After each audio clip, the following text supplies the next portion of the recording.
দিন পর গেছিলাম হলো বাজারে গেছিলাম। বেসিক্যালি আমি গেছিলাম পড়াতে, পড়িয়ে আসার পথে আমি করেছি বাজার। চলো দেখাই তোমাদের। দেখো নেতানো পেঁয়াজকলি এনেছি। পেঁয়াজকলিগুলো আমি ফার্স্টে বুঝতে পারিনি, কিন্তু খারাপ হবে না বললো।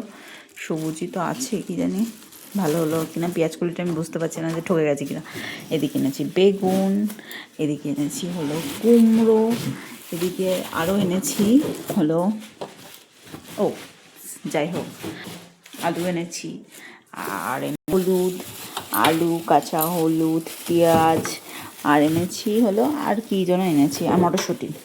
আর পড়াতে যাই কাকিমাদের ভাঙানো চালের গুঁড়ো, ওদের জমিতে এটা গিফট, মানে কাকিমা দিয়েছে।